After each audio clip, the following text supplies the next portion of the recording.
Hey everybody, Prep Huddle Live, StripSports.com. Thanks for joining us today. It's raining outside in Henderson. It's a little glitchy on the camera, but thanks Taylor for some new technology. It's a cool way to intro the show. We'll work on that, fine-tune a little bit. But yeah, it's noon on a Wednesday. That means it's Prep Huddle Live time on StripSports.com. Thanks for joining us today. Fun days yesterday and the upcoming this week. We're going to stay inside while it's raining outside right now, though. But fun show, and excited to share a little bit of what we've been doing over the last week. Yesterday, we had a chance to go over to Aurora and Poco Creek and stream some golf for the first time on Strive TV on the Aurora channel. So we've got an interview with Mr. Craig Badura that'll be coming up. And then Tony and I are actually going to talk a little bit about some of the NSAA policies that got some changed and some didn't get changed last week with the representatives meeting. So we'll kind of break down what it might entail, especially on the football side for some players and athletes. And so I can't wait to kind of share all this with you and the interview with Mr. Badura. The man talks fast, so it goes quick. So please, by all means, pay attention. Our guest today, it's Tony, by the way, that will join us on FaceTime here in just a little bit. Joining us on Truck Center Company's hotline for great career opportunities, you can log on to dieseltex.com. Right now, we want to go back to Aurora yesterday and Poco Creek Golf Course for our interview with Craig Badura in Aurora. All right, with Craig Badura of the Aurora Huskies. Craig, fun time. We've never been on Strive on a golf course, but this is a blast so far. It is an experience. That's what Coach Herman was just saying. This is kind of a big deal, isn't it? We're out on the golf course with Strive, but I guess we use the service. We might as well utilize it. Tell us about the format. We heard just we got you live on stream just as you were beginning the rules meeting, getting into the to the format for the varsity today, which is very unusual for this part of the year, but is a change of pace for these guys. You know, we've been going since 1st of March with these kids, so we've been doing a lot of stroke play. So I thought, let's mix it up a little bit. We do something with York at the end of the year with the Dusky, where we do a match play format. So I thought, you know what? A lot of these kids never get the opportunity to play in a best ball or an alternating shot or a scramble. So let's mix it up a little bit and kind of break the monotony of going out and playing stroke play every day in practice when these kids are carding. And so let's do 3 holes of each and see what we can do, and we're playing for a point. So we're playing scramble for these first 3 holes, 1, 2, and 3, and then take us through the rest of the round. Best ball 4, 5, 6, then 7, 8, 9, which will be really interesting. They're going to do alternating shot, so they're going to have to think really strategically there who's going to hit the shots on 7 and 9. So I like that. It forces our kids to maybe think a little bit more creatively around the golf course. Now, I've mentioned that I would not want to start on number 1 cold here today, but take us through the 9 holes here at Poco Creek. You know, 230 yard right now, probably playing 235, 236 straight into the wind. It's a dog of a hole here to start with, but you know, we got some decent tee shots up there. If you can survive there, you got 2. 2 looks like it's pretty easy, but it's about $170. Downwind today. Green's a little tricky there, being elevated as it is. And then we go over to 3, which is kind of a new hole for Poco. They kind of revised this about 6 years ago. So 3 is par 4, then 4 is a brand new hole, about 420 yards on the back side over there on the street. And then we got 5s, a pretty gettable par 5. With a really wonky shaped green. It's kind of shaped like a peanut. And then luckily the pin's in the front today. And then we got 6, 7. 7's probably the hardest hole on the course. It's a little tiny dog leg left. It's only about 360 yards, but if it's the tee shot's a premium there. If you don't put it in the fairway, you're going to be in big trouble there with a very long and narrow, skinny green. And then 8 and 9 are really birdieable holes. So I kind of set it up with 7, 8, 9 because I knew that 7 was in there, so they're going to have to make some decisions with that. And kind of took the birdie holes out to see what they can do with the alternating shot there. So it should be fun. Like we said, a cool format. And as all of the golfers, whether it's your golfers or anybody in the state, it's been, weather-wise, has been kind of up and down. So any chance to be out and playing on a real grass is a big advantage. It's huge today. And, yeah, we are playing it up. It's probably the last time I told my kids I'm going to let you play it up. There's a couple thin spots out there, but thankfully we got great weather today. Yesterday was brutal. We got a 7-man playoff for 3 spots tomorrow, and I see the weather's kind of iffy, but I know it's supposed to be really nice in the York invite, and they always do a great job of setting that up and running that over there, so we're excited to get to play on Thursday. After Thursday, what else is coming up for these guys? We got Central City Scramble next week. I've made that into a JV meet, so that's kind of a fun format. I've kind of kept that on the schedule for our JVs to go out and get some experience against other varsity players. It's a scramble, again, a format they don't get to play a lot. Then we go to St. Paul. Not a big fan of keeping those 9-hole courses on it, but the kids love playing there. They feel like they can score fairly well there. And then we get into the meat of our schedule, going to Beatrice, and then we come back that night, and right away in the next morning we're off to Holdridge. And we come back, and then next week we go to Quail Run, go to GICC, and then we go back for Holdridge, or back to Holdridge for conference. And Beatrice at the country club, right? That's one of the top ones in the state. To be able to get on there is going to be a treat for those guys. Yeah, it is, and it's probably, like I told the guys, with the slope of 134, that's probably the toughest course you're going to play. So it's a challenge that day. We had a couple kids actually do really well there, and that's a course where, you know, they could probably set it up to play a lot harder, and I know it will in the men's am this year, but it's a treat for those kids to go play that because, again, they have to be very creative with a lot of their shots. They don't have to hit driver off the box there. So that forces our kids into maybe some of their weaknesses. So we identify a lot of weaknesses after that and have a lot of things to work on in practice. But it's a fun experience to go play Beatrice Country Club. Talk about your kids this year. We got a couple guys back that have some great state experience, played a lot of summer golf too. Yeah, Caleb and Alex played almost 1,000 holes of competitive golf this year through the NJGT or through the Nebraska Golf Association. So they put in a lot of time and work in the summer, and it shows in their game. They've both been playing really well this spring. I know both those two are capable of going really deep at any time, and so that'll be fun to kind of get them into some of those bigger meets to see how they do against some of the competition there. And, you know, otherwise we have 3, 4, 5 guys. Really this year I've never really had that much where I always kind of had 3 or 4 kids that could compete for that spot. But like I said earlier, we had 7 guys playing off tomorrow for 3 spots. So we're not really, I want to say we're experienced because we have seniors there, but they haven't played a lot of competitive golf. So that's exposed this time of year where, you know, that short game where we're not really solid around the greens, but we spend a lot of time drilling that. So hopefully we can find a 3, 4, 5 guy that are consistent there. What is the biggest thing that you look for as a coach as we get into the middle of April? What's the number one thing you're looking for and asking of these guys? Just not wasting shots around the greens and just to spend time practicing after practice. I think that's the biggest piece for these guys. We only have them for 70 days, and you know, a lot of them don't spend a lot of time in the summertime like my top 2 did. So we really have to hone in and work on that short game and just thinking strategically and not wasting shots. So it's kind of nice this year as a coach where they changed the rules where I can actually walk and coach them up a little bit in the fairways, whereas before I had to stay away from them. So we just try to think about strategy here and thinking of the team aspect when we're struggling, because I know in golf we try to make it a team sport when it's really an individual sport, but we got to remind them that if you're struggling, still your strokes are going to count for your team if my 4 and 5 guys are struggling. Well, we'll let you go coach then for these guys. Right, thanks a lot. Thank you. Thanks for having us. Appreciate it. All right, let's go find a spot where guys are hitting. It looks like.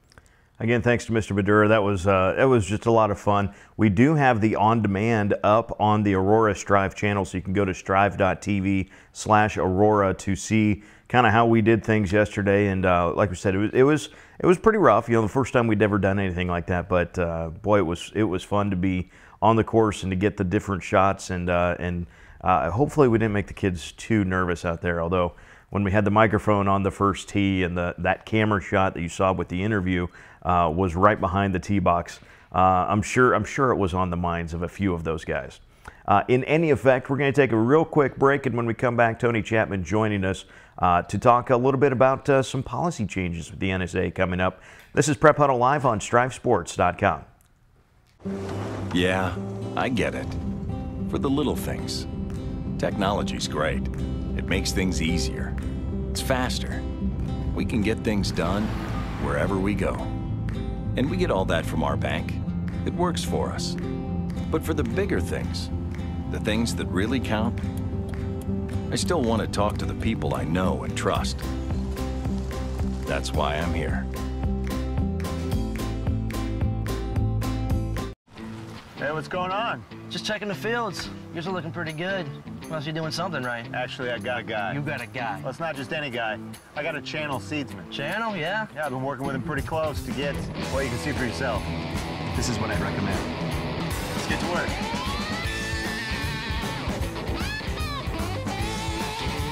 Now, this is what you want to see. Maybe I should get a guy. Maybe you should get a channel seedsman. Find your channel seedsman at channel.com.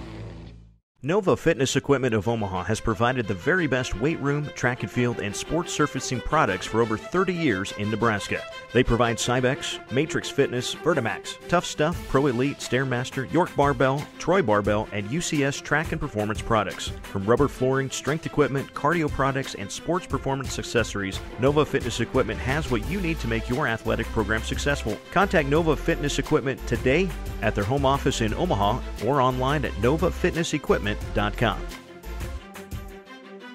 Home-cooked favorites and online ordering so you can skip the line. That's what you'll find at Dickey's Barbecue in York. Log on to dickeys.com, select the York address, sign in, or create a profile, and you'll be ordering delicious barbecue in just seconds. Choose from a variety of meats like brisket, pulled pork, chicken breast, or sausage. Add a home-style side like waffle iron fries, fried onion tanglers, barbecue beans, and even fried okra. You won't go away hungry. Try Dickey's Barbecue today and log on to dickeys.com. Kids eat free on Sundays. The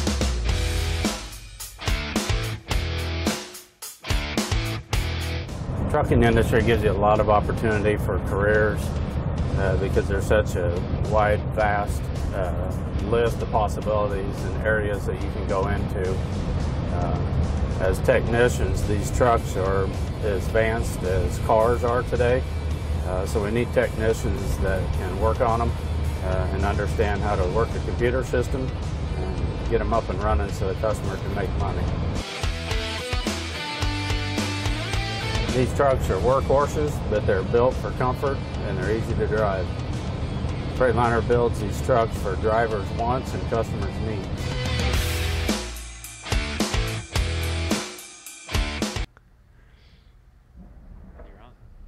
Welcome back to Prep Huddle Live here on StriveSports.com. It's thundering really loud here in Henderson, by the way, and we're not exactly in a soundproof room by any stretch of the imagination. So if we go away, you know, it's just the wrath of God coming down upon us. Probably for me forgetting to show you the results of the Aurora and Adams Central duel from yesterday. So Austin, let's roll that graphic that you worked so hard on. So again, with amongst everything, and now it's hailing. Oh no. Amongst all of the different ways of scoring between Aurora and Adams Central, Badura and Kubik shot a 1 under par 34. Some really good scoring there for those guys. And you can see that on the varsity side, it was actually a 3-0 sweep for Aurora. So again, they were playing not necessarily for the lowest, or they were playing for the lowest score on the whole, but the varsity-wise, they didn't necessarily keep track of the strokes total. They were more like keeping track of the number of points scored to within the match to try to win the match. So Aurora does go 3-0 on the day against Adams Central there yesterday, and we just had to show that there for Austin because he put the time together to put that together. So again, a lot of fun yesterday. First time we've ever streamed golf on Strive TV, and won't be the last. Hopefully tomorrow is not like today is outside. We will be in York for the York Invite coming up tomorrow at the York Country Club. Now let's bring in Tony Chapman. He'll join us on the Truck Center Company's hotline. And Tony, last week I had a chance to talk with John Dolliver about some of the policies that were being voted on with the NSAA, and one that was on pretty much everybody's mind that was taking a vested interest in it was the success factor rule, and it was a proposal that did not pass. It was, but you think maybe has a little bit of groundwork to do, but perhaps a possibility of coming back, huh? Well, I think if you're going to look at the success factor, you've got to do it properly. Personally, I don't know that there's a proper way to do it. I would be not a fan of having a success factor. I would be a fan of schools being to voluntarily opt up if they want to. Do that. I don't know if you'll see that, if you would see that be a part of it.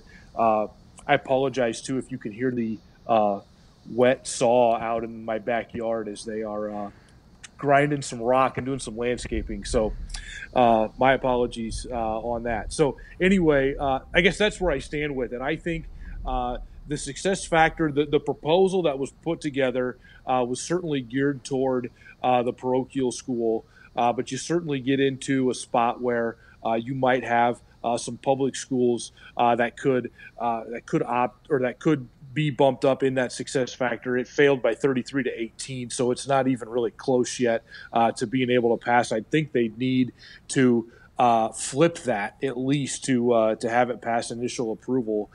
So it's a long ways off, it looks to me like. There were some other ones, other rules though that did get through, and one of them that is going to that will go into effect it will take some numbers from this fall, but it will go into effect in 2018, is some new football classifications. And for the longest time, Class A has just been the top 28 in enrollment numbers, total enrollment with boys and girls, and then Class B was the next 32, and so on and so forth, so way down the way. But we have changed that now, and it's going to make Class A a little bigger. It's going to end up making Class B a little smaller, I think, too, right? Yeah, from what they have projected, or what has been passed, is that any school with a 3-year boys enrollment of 425 will be Class A. They expected that if that were to happen this year, it would make A 31 teams instead of 28. B then goes with boy enrollments from 160 to 424, which shrinks that class from 32 teams to 25. And then for C1 and C2, it's 70 to 159 for C1. And then for C2, it's everything below 70 with the 8-man eligibility limit at 47. So you could have an 11-man school that's below 47. You could have an 8-man school that's above 47, but they would be ineligible for the playoffs. And then you'd have 6-man, the cutoff is 27. And I think maybe lost in that a little bit is that the NSAA will take back the 6-man playoffs again in 2018. So that will move those finals away from Kearney. So next year will be Kearney's last state final, and it will move those back to Memorial Stadium with the NSAA sanctioning. So it'll be 7 championship games back in Lincoln with that change. So interesting that Class A will end up, at least projected-wise, will get a little bit bigger, while B is not taking a small step in size. That's could in theory could be shrinking the class by 7 schools. We're talking a pretty big difference in what schools will be there. You look at the bottom of the enrollments of what is currently Class B. I believe Aurora will be going down to C1. York is going to be right on the border, depending what their boys versus girls enrollment will be. Yeah, it's going to be it'll be really interesting there at the bottom of B and the top of C1 to see who hits what class. The other thing that I find interesting will be how C1 and C2, how those numbers shake out. Now how it works is once Class C is determined, they just split the number in half. And that's not the case anymore. So you could end up having maybe 60 Class C1 schools and maybe only 48 or 49 Class C2 schools. So that will play a little bit. Those classes will not be even in number anymore. It will be completely based on boy enrollment, and you could have some staggering, some differences between the numbers in the classes as well. It will be interesting. So you said also that in D1 and D2, your playoff eligibility will be at 47. Well, in theory, if you would double that, you're at 94. Currently, the playoff threshold, if you will, was 83, if I'm not mistaken, right? That's correct. So yes. essentially, you're almost gaining a few extra students, perhaps, that will be able to, you could play 8-man football and actually be a little bigger than currently allowed to get into the playoffs still. Yeah, I think this is great for the 8-man game simply because I think you probably have some schools now that have 47 boys, and they might be C1. So it'll be really interesting to see. I think you're going to have a lot of 8-man eligible schools playing 11-man simply because of tradition, and I think you'll have every school who's playing 8-man eligible for the playoffs, which is a win for those classes. Yep, I like the fact that there will be more teams eligible in the 8-man playoffs. That situation that you ended up this year, you had 32 teams that were going to the D1 playoffs, and I think you only had 44 or 45 teams that were even eligible in D1 to go to the playoffs. So I think that'll be a great thing for that. And then another one that it essentially a proposal failed, which means we stay the same, and that is in volleyball, that classes B, C1, and C2 had a proposal to go back to the old 6 district final winners and 2 wild cards go to the state tournament. That proposal failed, so they're staying with sub-state, and where there's 16 teams playing the week before state, and the 8 winners going on to the state tournament in Lincoln. Yeah, I'm a fan of that format. You know that I'm a fan of an even bigger format, but that's neither here nor there. I like the sub-state format. I think that's a little bit better way to get your best teams to Lincoln. It adds a game that a team has to win without being eliminated. So you've got to win 4 games in a row instead of 3 to win a state championship. They kept it the same, though, in Class D1 and D2. So you really have B, C1, and C2 operating under the sub-state format, and you have D1 and D2 operating under, we'll call it the basketball format, if you will, in that they will be doing the sub-districts with district finals. And it's interesting that those proposals actually, again, the proposal was to go back to the 6 and 2 format, the basketball way, and that failed by a vote of 5-3. So still a lot of discussion, and still some people obviously on the fence that is this going to work? Is it not? Do we like it? Do we not? Absolutely not set in stone by any means. Yeah, and volleyball and basketball even are kind of interesting because they don't operate in the 2-year cycle. It's new districts every year, so they can put a new proposal on the table every year. And so it'll be interesting to kind of track this over the next few years and see if they can get anything that everybody likes. There's so many differing opinions out there. It's tough to get changes made. It would be difficult to order a pizza at one of these NSAA meetings, right? With the representatives. Correct. Yes, I totally agree. What are we looking at coming up on the spring? We got some fun stuff perhaps coming up. I know you had a chance to watch us with golf yesterday. Gym dance, I am not, but that was fun. So from the fan perspective, how did we do yesterday? Yeah, I thought it was neat. I think anytime you can show anything that kids are doing, whether it's a golf meet or a track meet or heck a play or a speech or a musical, that's good. That people can see it. And so no, I thought it was fun. It sounds like you're going to do some York Country Club tomorrow. That'll be awesome. You might have to ask the fearless leader though. I think he streamed this Southern Nebraska Conference tournament at Henderson last year or 2 years ago. I think he had a camera on the first tee.